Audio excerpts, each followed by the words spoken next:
Picture that you're on a leisurely cruise to Nicaragua to visit a girl that you have sponsored. When you hear there's been a big earthquake in El Salvador. A couple of your sailing buddies happen to be there. They need your help. Your leisurely cruise has just turned into a rescue mission to help rebuild a village. Is this the theme of a Hollywood movie? No, not yet anyway, but it did happen, and it happened to our guests. Stay tuned. Welcome to The Better Part, a program by and for seniors and devoted to exploring the many facets of those better years of our lives. The name of our program is inspired by a quotation from Robert Browning. Grow old along with me, the best is yet to be, the last of life for which the first was made.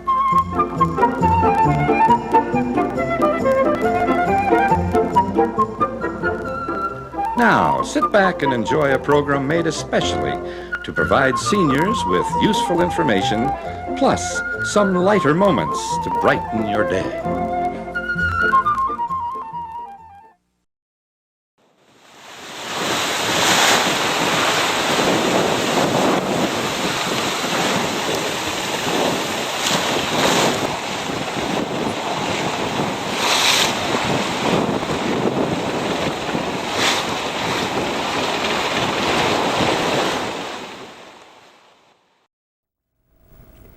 I'd like to welcome our guests for this program, Jan and Howard Hill.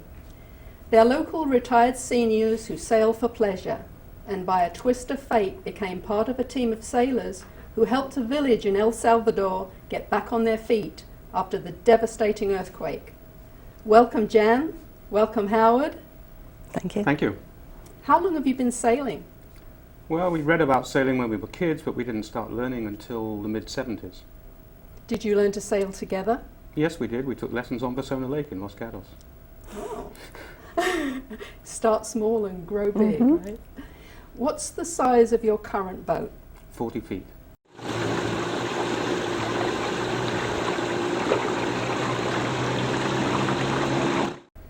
This memorable trip started out from San Francisco, and your original plans were to sail where and why? Well, we were going to go to Nicaragua with our supplies for our friend there, stopping at in Mexico on the way. And that was our basic reason for going.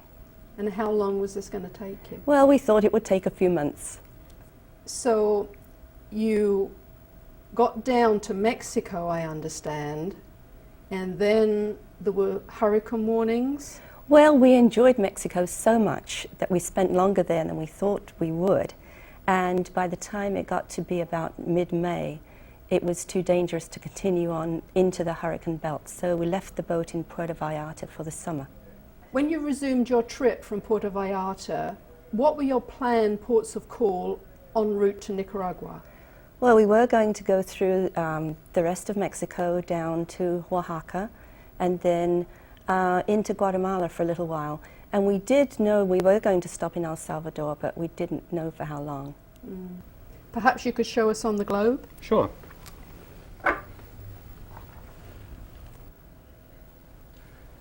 We left San Francisco early February of 2000, sailed down the coast of California, then Baja California, up a little bit into the Sea of Cortez de La Paz, across to the mainland, to Mazatlan, and then down to Puerto Vallarta, where we left the boat for the summer of 2000. Then we came back to the boat in December of 2000, planning to sail from there down the coast of Mexico to Acapulco, southern Mexico, Guatemala, El Salvador, and then on to Nicaragua. But that's where the plans changed a little bit. When you enter a port, do you often bump into the same people? We do bump into some of the same people, and we keep in contact by radio, so that we might know that our friends would already be there or are coming behind us.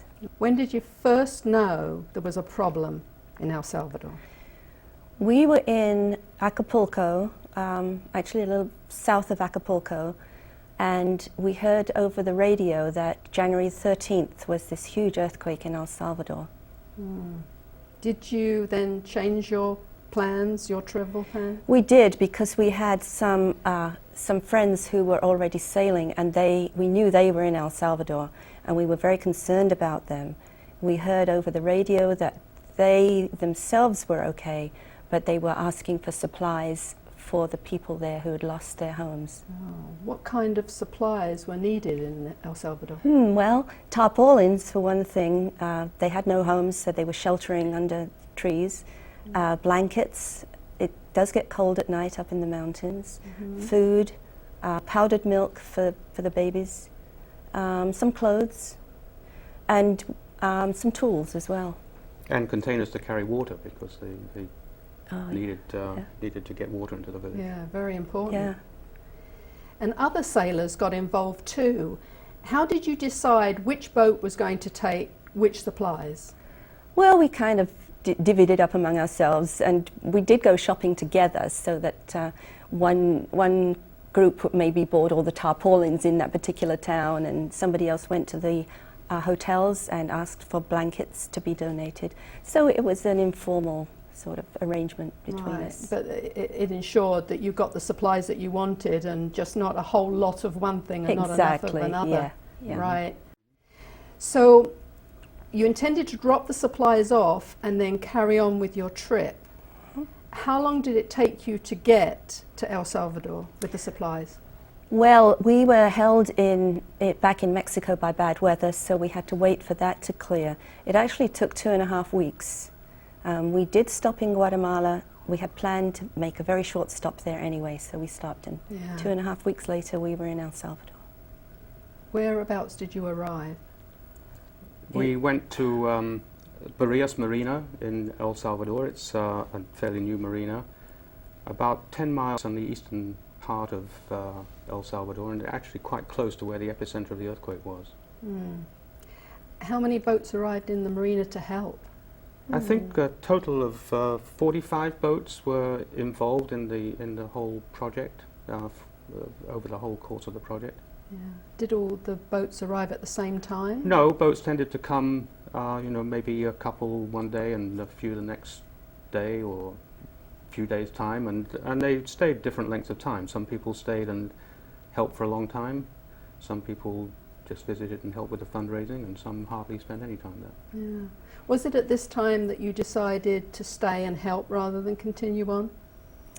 Yes, we went up to the village that the original two couples that we were concerned about, they had adopted a village up in the mountains, and we went up to see it and decided that that was something that we should stay and do. You feel that you really needed to help? Yeah. Yeah. How far was it from the marina to the village, and how did you get there? It was about 30 miles, I think. Work crews were organized and traveled in a van that the marina owner had made available. He also made a driver, sort of gave us a driver who acted as an interpreter. So, and it took about an hour and a half to get to the village. So what were the road conditions like? Were they terrible? Well, the road from the marina was actually a dirt road for quite a way, then a short piece of main road, and then quite a long stretch of poorly paved road. Early on, the roads through the towns particularly were badly congested with rubble from fallen buildings, but over the time we were there, that gradually got cleaned up. Right.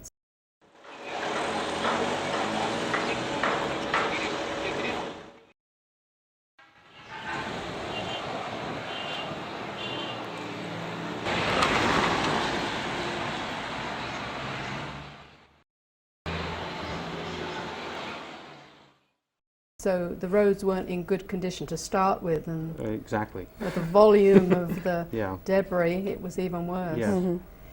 And then you arrived at the village. Was anything salvageable, or was the whole village devastated? About half the houses were destroyed, and of the 10 houses there, the rest were going to be maybe rebuilt in some form or shored up, but at least to make them habitable. When we first got there, particularly in the nearby town, there was rubble everywhere. The houses had been destroyed, and they were just in the process of clearing the roads. It was actually the main Pan Am highway that passed through the town nearest to where we were staying. The road to the village was a regular paved road, rather poorly paved road, so it was a rough road. And again, we had to pass through another town that was almost completely destroyed by the earthquake. Was there a school in the village as well? There was no school there, but the school that the kids had been going to was in this town that Howard just mentioned. 3/4 of the schools in the department of Usulatan, which is where we were destroyed. So the children could not go to school. The teachers had to look after their own destroyed houses. And we tried to we took books up to the children, and we were trying to read with some of them, and they actually were teaching us how to read Spanish. So that was a nice interchange that we had. What were the houses made of? Well, they're built of adobe. Most of them were unsupported adobe bricks with tiled roofs, and the tiles weren't secured to the roofs, so the tiles just slid off and the walls crumbled, and it was not a happy sight. Were any of the villagers hurt in the earthquake? We heard that there was a little girl that was killed, and one miracle, one lady, an older lady, had moved out of her house 3 days before the earthquake, and it was completely demolished. So she was lucky. How many houses were there in the village? We estimate about 10, although it's hard to tell because of the destruction. Right. Were they rebuilt at the same location? Rebuilding started at that location, and then the owners of the whole area, it's a big coffee plantation, and the plantation owners donated a piece of land so that the villagers could start afresh and rebuild their village elsewhere. Were they rebuilt to the same specifications, or did you take the opportunity to build in some upgrades? No, the two couples who spearheaded this project had some building skills, and they decided to build steel frame houses that would be earthquake resistant. Steel was easy to get. Construction steel is actually cheaper than lumber in El Salvador, so they decided to build houses steel framed. Yeah. So who approved the plans? Well, nobody. The villagers approved the plans. There was no building inspector anywhere around, so the villagers got the chance to see a sort of a cardboard model that we made, and some plans. Here is the veranda, como aquí. Patio. Oh, patio. Este sería el corredor. And here is the cocina. Ahí sería la cocina outside, afuera. But it is under the roof. Pero está dentro de el techo. Y tiene una chimenea. Y tiene una chimenea que salir acá. Qué bien aquí. And then the door in Acá will be here abriría una puerta into the living room. Exacto, que con Dios lo va a bendecir. The other two rooms, the Van a ir pegadas. Esta pared le va a servir a la otra casa, esta otra le va a servir a la otra y así. Y entonces here there is the opposite. 1, 2, 1, 2. Entonces esta sería la división. And they gave their approval. So no bureaucracy and no Nothing. red tape. We're No. just going to build these houses, Right. right? So where did you get all the building supplies from? Building supplies were fairly readily available in El Salvador. It wasn't a problem getting the materials if you had the money to buy. The hardware stores had the materials or could get them pretty quickly. Do you have an idea of how much each house cost to rebuild? Yeah, we figured out that it was around $1,600 for each house, plus tools. But that was without interior finishing, so that was the structure, the foundation structure and the roof. Yeah, and that's with no man hours either. Well, no labor costs at all. No labour costs, Right. right. So who financed the work?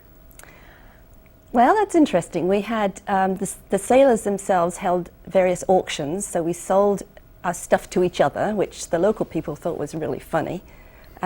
Raised quite a lot of money that way, maybe $3,000 or $4,000.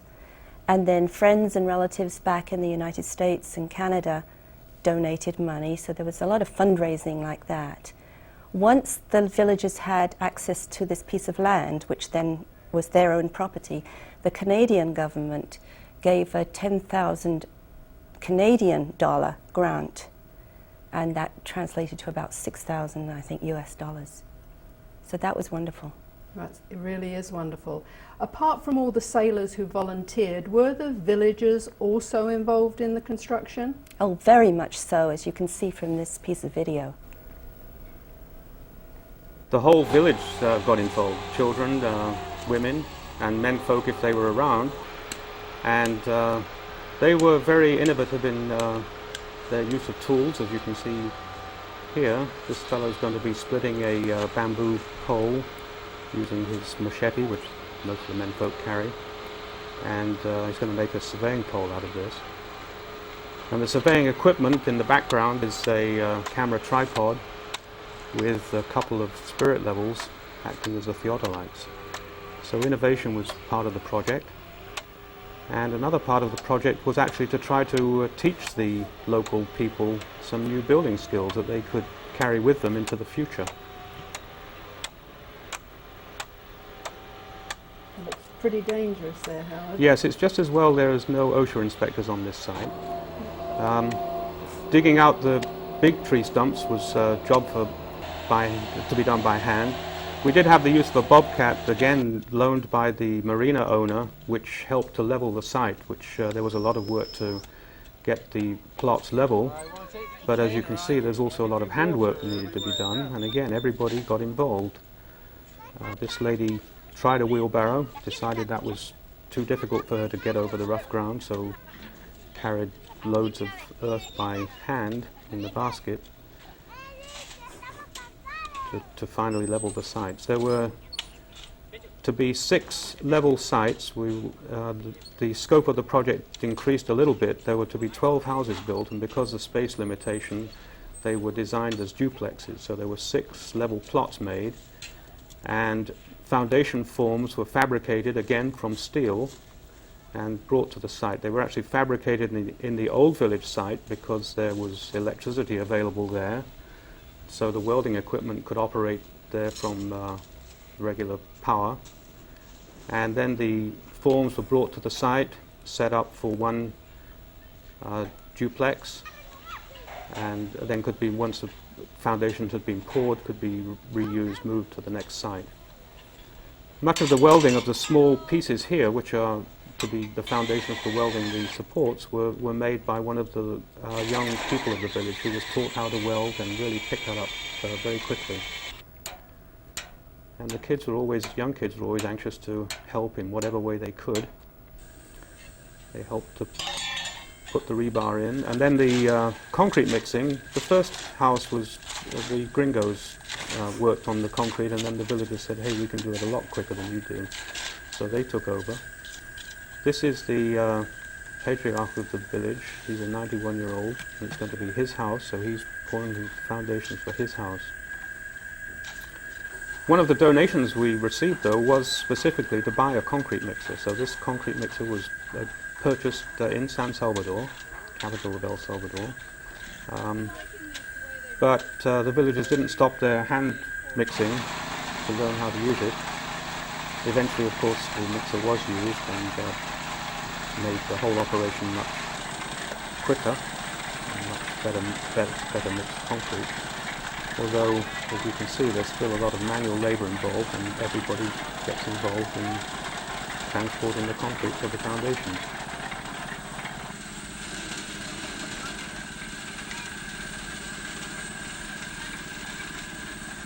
The site really didn't allow for getting the concrete mixer exactly close to where we needed it. And then the welding operation could start. Here, electricity had to be generated locally from a generator. And the first house, everybody was learning how to do this, so the first house went up column by column, sometimes on rather rickety supports, as you can see. But as time went on, the workers got much better at building whole sections of wall, and the building operation went much more smoothly. There was always time out to play with the kids. This sailor always took up balloons. They were a big hit amongst all the young kids.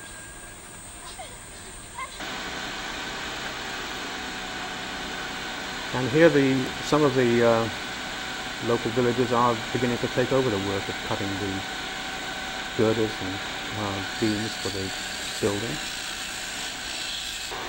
They've become pretty adept at setting this up and using these tools which they probably never had an opportunity to use before.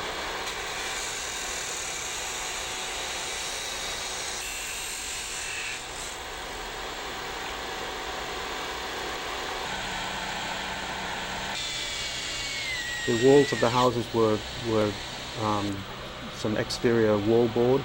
And here's a young fellow who's learned to weld, and now as work progresses, whole sections can be erected at one time, so this speeded up the whole construction no end.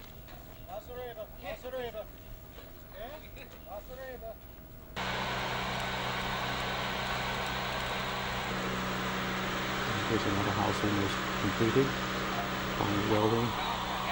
And this is to be his house, Edwin's house, so he's pretty happy about the way the construction's going.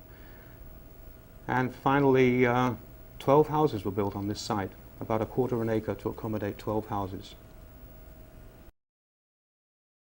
What about other villages? Did other villages wonder why their village wasn't being rebuilt? Yes, actually they did ask that question. We did take supplies to other villages, because there were plenty of those, but the question of rebuilding their village did come up, and in fact one of the sailors has gone back this year to continue the project of rebuilding in a neighbouring village. So he's actually still trying to raise money and get support. Village by village. The government of El Salvador did make available wood and a rather flimsy corrugated iron for each household, but no help building. That wasn't made available until about 2 months after the second earthquake in February. So we're dealing with 2 huge earthquakes and not much help from the government. What about the construction, the new construction? That sounds like it's a big change from how the buildings used to be constructed. Was it a new concept? Well, certainly it was a big change. I think the idea first came from an El Salvadorian engineer to use this material, but the two, particularly one of the 2 cruisers who was there was an architect, had a lot of experience designing, and picked up on the idea of using steel and designed, first of all, a house to replace the existing houses, but then when the project changed the design to the duplexes so that these 12 houses would fit on the new site. No more adobe. No more adobe. Correct. They did use some of the salvaged bricks from the old village to build the ovens in the new homes. And the ovens in the old houses were inside a room, so the smoke would just filter up through the roof. In the new design, the ovens were on a patio that was completely covered by the roof, and the women loved that. They didn't have a choice with their old houses, but they really had the choice here to have the ovens sheltered but outside the house. So this earthquake was a tragedy that turned out really well. Did you have time to have any fun? Oh, definitely, yeah. There was nothing like being with a group of people who were sailors, still are, interrupted their plans, and did something together and used the skills that we had before we started sailing. Yeah. Great community building and a lot of fun together. Camaraderie. Yes. and- Absolutely. Yes. Yeah. And the villagers, did they learn any English while you were there? The kids did. They amazed us. They were very quick at picking up, and every time we would go up, they'd say, "How are you?" You know, they got that, and they were much faster than we were at picking up Spanish. How long did it take to make the whole village habitable again? About 3 months. Work had to go pretty fast because the rainy season starts in May, and the work didn't really start until the end of February. So it did, I think, finish around the end of May that the last house was complete. The villagers must have been so grateful to the whole team who helped with this project. It was wonderful. We were not there at the very end, but we heard they held a fiesta for everybody. And the thing that touched us was the original village was called Lourdes. And they renamed the new village after one of the original leaders of this group, whose name was Jackie. And they named it El Milagro de Jacqueline, which means Jackie's miracle. What a wonderful gesture. And what a wonderful experience to have been part of such a recording project. Howard, Jan, thank you so much for sharing your special story with us. And if anything else exciting happens to you on your next trip, you be sure to come back and tell us about it. Thank you, Valerie. Well, thank you for the invitation. Happy sailing. Thanks. Thank you. We hope that you've enjoyed our show. If you'd like to be a guest or have a topic you think would be of interest, please let us know. Or if you would like to be part of our fun crew making the shows, we would love to hear from you. You can reach us at the Cupertino Senior Center. Bye for now.